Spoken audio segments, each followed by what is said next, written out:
Hello everyone, কি অবস্থা সবার? তো ছোটবেলা আসলে কচু আর কচুলতি এগুলো খেতে একদমই ভালো লাগে না। তো বড় হওয়ার সাথে সাথে আসলে বুঝতে পারলাম শাক সবজি খাওয়ার মজাটাই হচ্ছে অন্যরকম, যদি হচ্ছে সঠিকভাবে আর পরিপাটি করে রান্না করা হয় আর কি। তা আজকে হচ্ছে একটু কচুর তরকারি রান্না করলো আমার মা, সাথে মশারির ডাল, সাথে মাছ আর হচ্ছে একটু আম দিয়ে।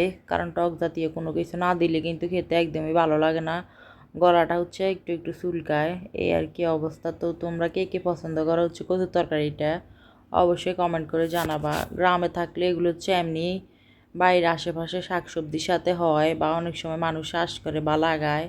তো হচ্ছে বাড়ির পাড়া প্রতিবেশী সবাই হচ্ছে একে অন্যকে এগুলো দিয়ে আসলে খায়। তো শহরে হচ্ছে এগুলো আসলে কিনেই খাওয়া লাগে সবাই মনে হয়। আর অনেক হচ্ছে ছাদ বাগান করে, ছাদ বাগান থেকেও কিন্তু খাওয়া যায় ভালো পরিমাণে কচুর লতি, তারপর হচ্ছে কচুর মুখি, কচুর তরকারি, অনেক সময় কচুর ফুলও কিন্তু অনেকে দেখি রান্না করে। তো এটা আসলে অনেকেই কিন্তু পছন্দ করে এই তরকারিটা। তো শহরে এগুলো অ্যাভেলেবেল না পাওয়া গেলেও কিন্তু গ্রামের মধ্যে কিন্তু অ্যাভেলেবেল পাওয়া যায়। তো আজকে আমাদের রান্না করলো, মাঝে মধ্যেই রান্না করা হয় কিন্তু সব সময় খেতে এত বেশি ভালো লাগে না। আজকে একটু বেশি ভালো লাগলো খেতে। সাথে হচ্ছে কিছু আমের ফালিও দিয়ে দিল, গরম ভাতের সাথে লেবু দিয়ে এটা খেতে অনেক বেশি ভালো লাগে। দুপুরবেলা রান্না করার পরে আমি আর আমার মা হচ্ছে চুলার পাড়ে বসে একটু খেয়ে নিলাম। এই তো দেখেন সুন্দর একটা কালারও চলে আসলো কিছুক্ষণ পর। তো সবাই ভালো থাকবেন, সবাইকে অনেক বেশি ধন্যবাদ।